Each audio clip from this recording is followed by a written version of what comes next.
Eu sofro igual todo mundo, eu apenas não me afundo em um sofrimento infindo. Eu tive problema quando era jovem e que resultou eu puxar 12 anos de penitenciária.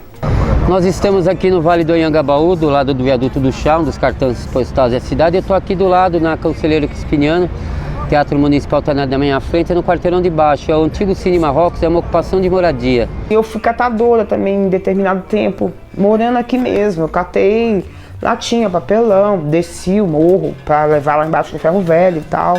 E aquele dinheiro, eu comecei a sentir a importância do dinheiro que eu tirava do lixo, né?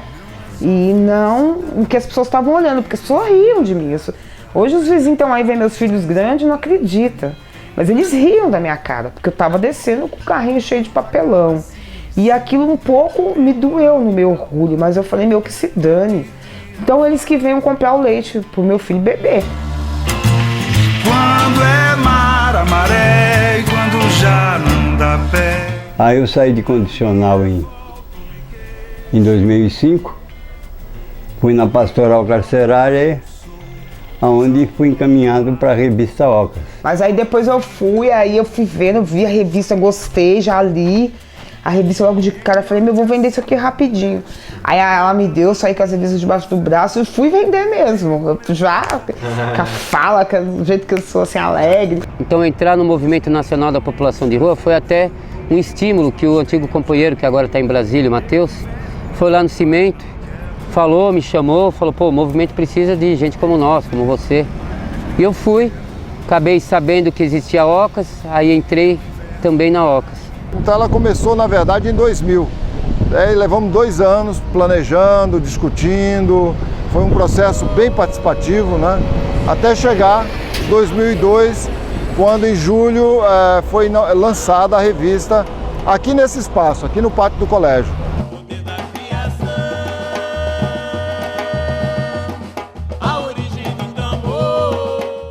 O nome da revista chama The Big Issue, né, que foi aonde inicialmente a Ocas se inspirou. Então o Alderon, junto com o Luciano Rocco, que conheceram lá fora, conversaram com os moradores de rua, quando voltaram para o Brasil, se interessaram pelo projeto e pela ideia. Então eles inclusive entraram em contato com a The Big Issue na Inglaterra, para entender como eles poderiam trazer a ideia para o Brasil. E foram naturalmente outras pessoas entrando nesse grupo, a Denise Mota e outros voluntários que se dedicaram a discutir um pouco o projeto. Isso começou em 99 e aí eles foram durante alguns anos discutindo qual seria a linha editorial, como se chamaria o projeto, como é que eles captariam recurso e por aí foi. Desde que a Ocas surgiu, já havia essa discussão, uma discussão que era, nós vamos lançar uma revista, mas essa revista precisa ter uma qualidade editorial que faça com que as pessoas queiram comprar a revista, independente dela ser ligada a um projeto social. E acho que a grande sacada foi pegar pessoas comprometidas, né? Fazer capas com projetos comprometidos, pessoas, atores. Quando eu vejo o Chico Buarque numa capa da revista, o Chico Buarque ele tem uma história, ninguém pode negar isso. E ele também é comercial. O trabalho na revista ele é um trabalho bimestral atualmente, né? A revista perdeu o poder de veiculação mensal. O trabalho da edição de imagens envolve também eu achar colaboradores que possam cobrir as pautas nos vários estados que a gente trabalha. Então, eu não só fotografo, mas eu faço a ponte entre os fotógrafos e os jornalistas e eu consigo colaboradores de graça para a revista funcionar. A gente vem tentando colocar sempre uma pessoa, um nome mais famoso na capa por uma sugestão dos vendedores. Quando é chamativa a revista, quando a pessoa está na capa, aí é mais fácil de vender, que nem foi a do David Bowie. Só mostrar a revista o pessoal comprava. Então nada é tão fixo. entendeu? Aí o que a gente costuma... Como a revista, a gente tem a capa e normalmente a gente tem uma contracapa, né? Então a gente procura trabalhar essas duas possibilidades. Então se a gente colocou um nome famoso na capa, a gente puxa uma das matérias que tem um outro tipo de análise, que tem uma pegada mais social, a gente joga na contra. Naturalmente acabou que assim, a revista foi ganhando ao longo dos anos um caráter mais... Esse equilíbrio acabou ficando mais entre as coisas sociais e questões culturais. Por quê? Porque a revista ela é vendida principalmente em frente a pontos culturais. Quando a gente pensou a Oca, nós pensamos já imediatamente as duas cidades, né? São Paulo e Rio de Janeiro, até por uma questão prática, porque o Luciano morava no Rio de Janeiro e nós estávamos aqui em São Paulo. No Rio de Janeiro, a gente tem lá um grupo de vendedores também, que segue basicamente o mesmo modelo, né? O negócio, a disponibilidade, onde eles vão vender e tudo mais. A diferença é que lá nós não temos uma sede, nós temos um voluntário, que é o Davi, que recebe essas revistas e acaba fazendo esse papel de entregar as revistas para esse grupo de vendedores. E para mim o Davi representa toda essa resistência, né, da revista Ocas no Rio de Janeiro. São 130 ou 135 revistas no mundo inteiro, em 35 países.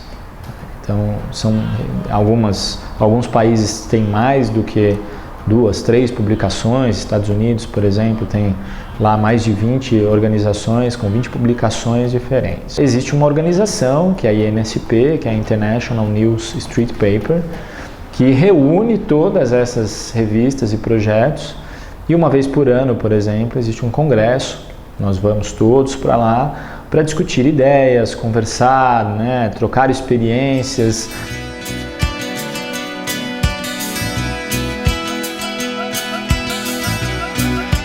Eu escrevo matéria para a revista, mas por ironia eu não leio a revista. Eu tenho tanta prática com a revista que só em ficar com ela vários dias eu já sei o assunto. A gente vai escolher então, às vezes era uma matéria minha, às vezes era uma matéria do outro, mas não dava para contemplar todo mundo. Então era decidido ali, na maioria, né? Eu não sei como é que fala esse método aí que usa. E todo mundo votava, eu quero tal matéria, quero tal matéria. Então vencia a que foi mais votada. Eu achava justo. Muitas vezes não saía a matéria minha, mas saía a matéria que eu achei bacana ser aprovada. Porque eu também queria falar para a pessoa que, pô, eu tô envolvido com isso aqui, eu não estou só vendendo isso também, né? E eu acho que um grande passo nisso foi a questão do Cabeça Sem Teto, da coluna aberta para os vendedores discutirem ideias e fazer e desenvolver através daí uma coluna. A ideia é que fosse um material gerido da rua para a rua, né? Não fosse uma visão de alguém de fora, de um jornalista. Às vezes ela vem em forma de poema, às vezes em forma de fotografia. Tudo isso cabe dentro da nossa linha editorial. Agora a gente está publicando uma série de perfis dos vendedores nesse espaço, porque a gente acha legal também, até para o leitor, conhecer um pouco de quem está vendendo a revista.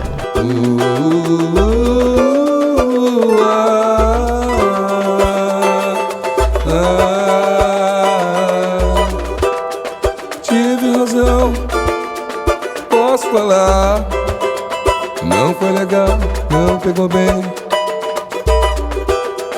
Que vontade de chorar.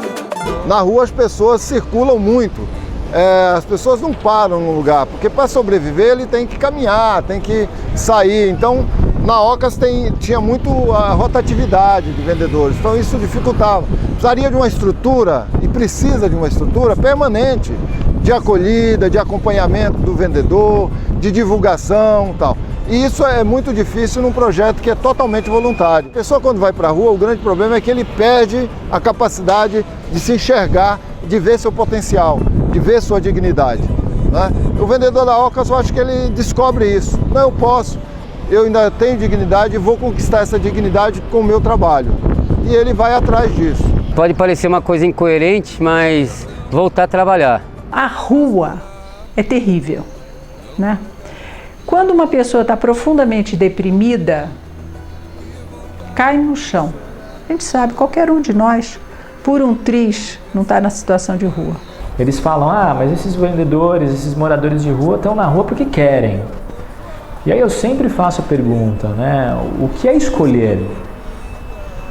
Você escolhe quando você tem opção. Ir para a rua não é escolha, ir para a rua é consequência de coisas, né?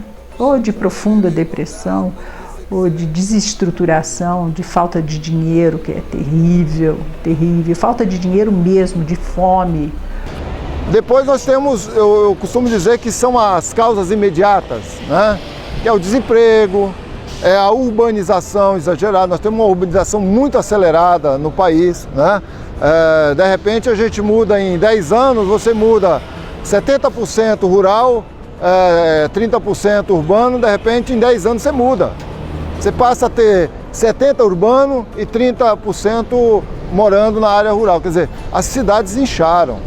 Não tem moradia para todo mundo, não tem trabalho para todo mundo. Isso é uma das causas imediatas. Depois disso, essas dificuldades, elas geram os outros problemas. O álcool, a questão do vínculo familiar, né?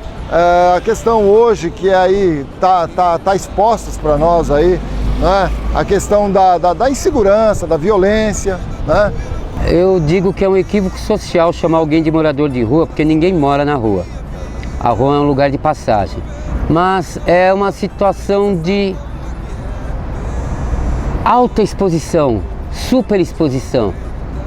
Então é o Big Brother Show sem direito ao milhão. Eu nunca morei na rua, eu já perambulei muito pela rua. Depois, mais tarde, quando eu fui vender a Ocas, isso pra mim foi valoroso também.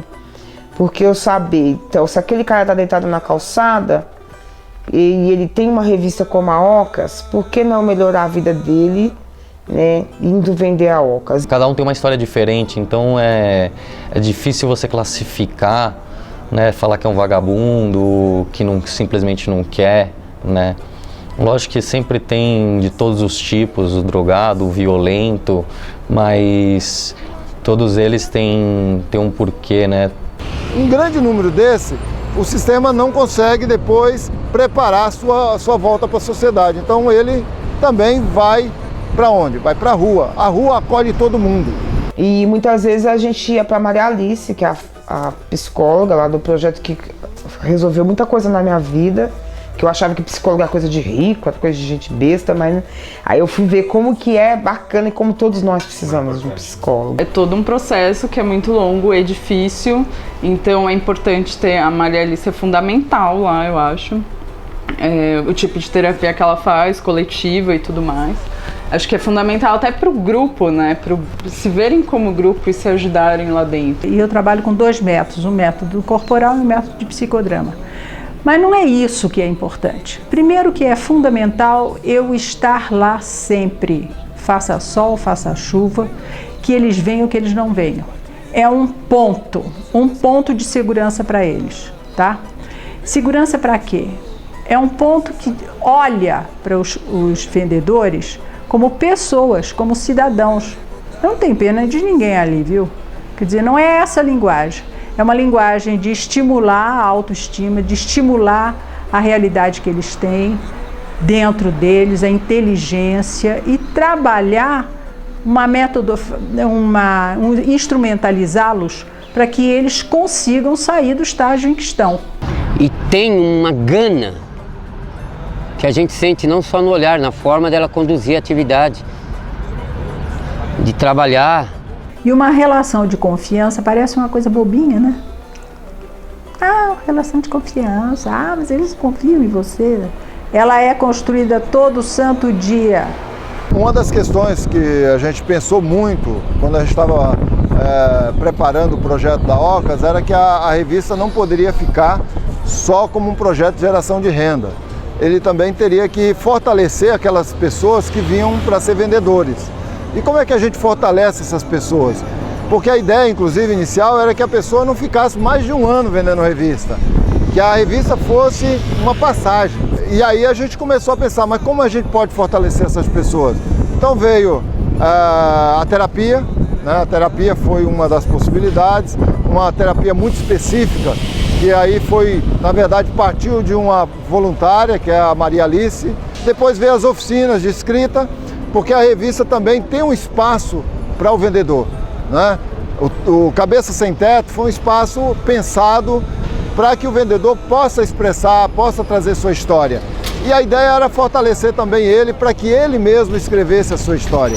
Aí veio as oficinas de escrita também, né? E oficinas de fotografia. As oficinas servem para eles entenderem como funciona a revista, para ele poder argumentar, construir a venda dele, né? Saber o material que ele está vendendo. São trabalhos que visam fortalecer o vendedor, né? Tanto a permanência dele como a possibilidade dele sair para uma vida melhor do que vender óculos. E como eles são participativos, né? Como eles são o objetivo, né? O objetivo é trabalhar esse cara e quando ele tiver bom pra caralho, ele sai. E você pega uma pessoa do zero e começa com ela um trabalho de anos e quando ela tá boa, ela vai trabalhar em outro lugar, ela tem uma proposta de trabalho. Hoje a revista Ocas, ela não atende só a população em situação de rua, mas ela atende todas as situações de vulnerabilidade, inclusive as pessoas que estão ficando desempregadas. Então a Ocas proporciona para ele uma estrutura pequena, mas que ele mesmo tem que gerenciar. Então ele ganha as revistas e ele tem que vender as revistas. E essa abordagem de venda da revista, por uma pessoa que está fragilizada, é difícil. Quando ela se cadastra, né, ela vem, faz um cadastrinho e automaticamente ela ganha 10 revistas. Então é para ela fazer um capital de giro. Então ela vende as revistas a R$5, aí ela fica com R$50. Aí a partir desses R$50 ela volta e aí ela começa a adquirir as revistas, agora atualmente por R$2 e fica com lucro de 3. Não são muitas regras, o Código de Conduta ele tem algumas pequenas regras básicas. Então, entre elas, as principais é que ele não esteja alcoolizado, sob efeito de drogas, né? Que ele não pode ser um menor de idade, então ele não pode estar acompanhado de um menor de idade para vender, ou uma criança, para se valer disso, inclusive, isso é proibido, né? E naturalmente recomendamos que ele esteja identificado com o colete e o crachá de vendedor. O conceito em si é não ser assistencial, é você dar instrumentos para a pessoa se empoderar da revista e com a revista conseguir gerar renda o suficiente para os objetivos dela, o que é uma coisa extremamente democrática. Por exemplo, a pessoa não precisa de vender 1000 exemplares, ela pode vender 100, ela pode vender 10. Se a necessidade dela é fazer um X de valor, ela vende 10, está satisfeita, ela vai para casa.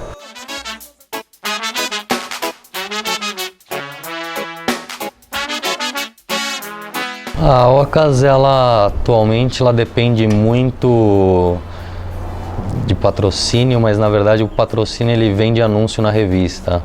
Então as vendas dos anúncios são o que seguram, junto com a venda da própria revista, que segura a impressão.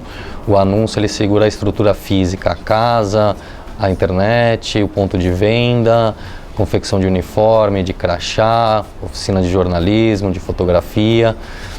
Então o que falta mesmo é uma parceria um pouco mais enfática, né? Porque a Ocas ela não consegue gerar renda, porque para uma empresa não interessa para ela ligar o nome dela com uma situação de pobreza, uma situação degradante, uma situação de vulnerabilidade. Ela não quer isso, né? Mesmo a gente vendendo o sucesso da revista, o sucesso do empreendimento, do projeto social, do compromisso social, mesmo fazendo tudo isso, há um preconceito muito forte. Se tivéssemos também muitos vendedores, a própria venda da revista já traria mais recurso financeiro e também poderíamos ter um profissional. Então, mas hoje fica os dois, né? Então a gente tem pouco recurso financeiro, não consegue investir no profissional para trazer mais vendedores, e a gente tem poucos vendedores que, se eu tivesse mais, poderia trazer mais recursos financeiros.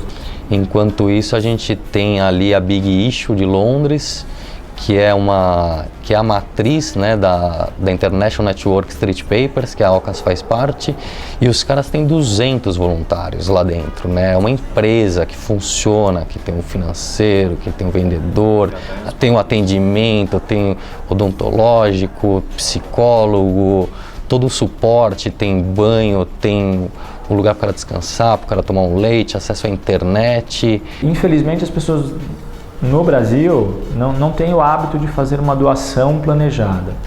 Então, existem várias estatísticas, levantamentos de doações e grande parte das doações feitas por pessoas físicas no Brasil, elas estão concentradas ou nas questões religiosas, né, ou estão concentradas em esmolas, que elas entendem isso como doação. Então são esses pequenos valores que elas dão na rua para quem está pedindo o dinheiro e tudo mais. Então esse é um valor considerável. Só que isso não é planejado, você está dando para uma pessoa que não vai conseguir de fato transformar. É um dinheiro importante para ela, sem sombra de dúvida, isso pode ajudar, mas quando você doa para uma instituição, a instituição consegue fazer o investimento desse dinheiro de forma muito mais estratégica. E a revista Ocas eu acreditei, como eu estou acreditando novamente, que é um caminho, um produto, não um produto comum, um produto social, e é um instrumento gerador de renda. Quando as pessoas veem e entendem o que é a revista Ocas, essa força com esse indivíduo, sabe? E eu acho que os outros meninos também, os outros vendedores também usam essa força. Eu realmente vejo que existe evolução. Tem gente que casa, tem gente que tem filho, tem gente que casa e monta um negócio. A Oca representa para mim o seguinte, né? É o meu sustento, né? Que eu praticamente todo o dinheiro que eu tenho vem da Ocas. A Ocas é um tapa na cara, né? Porque ela é uma organização sem fins lucrativos, com um cunho social super importante e que está há 10 anos batalhando para sobreviver. É uma revista que não tem dinheiro, ela é a renda, venda, sendo que dessa venda 3/4 fica para os vendedores, 1/4 é para impressão da revista, né? Então ela é o tapa na cara porque ela é a dificuldade mesmo, né? Ela mostra como que um trabalho social voluntário não sobrevive, né? Se não tiver um apoio de uma empresa, de uma instituição, você não consegue fazer o seu trabalho, você não consegue ser um voluntário. A Oca significa tudo isso para mim, né? Ela é a representação concreta dessa luta por incluir todos, dessa luta por incluir as pessoas em situação de rua, incluir aquele que é egresso do sistema carcerário, incluir as pessoas desempregadas. Olhos nos olhos, sem dar sermão, nada na boca e no coração. Seus de Tula Pilar Ferreira e Péricles. Qual é o caso? Descaso da sociedade. Pelas ruas sujas e escuras do centro, as pessoas vivem, sobrevivem, comem, defecam, dormem e se consomem. Descaso da sociedade. Mas isso não é o caso. O caso é que na rua existe poesia viva, da vida em movimento, nos repentistas da praça, nas estátuas vivas de rua a fazer reverência. No teatro de rua, todos somos atores? O grande circo de rua, com suas atrações. A cidade é diversa, e na adversidade o descaso da sociedade. Mas eu prefiro ver a arte e ver que na rua somos todos artistas. Somos obras inacabadas de Deus, a sobreviver. Ora nos cantos, o absurdo, ora na luz do sol, o improvável. Somos poesia viva. Todo morador de rua é uma expressão de arte. Rostos marcados e sujos, pintados como num quadro. Mágico que vivem à beira da sociedade, da civilidade, da inocência, da decadência, da demência, do descaso. E o caso é que acontece, mesmo que de uma forma inexplicável, intensa, inacadêmica e viva, num total descaso da sociedade. O morador de rua é quem ri e faz descaso da sociedade. Corpos na multidão.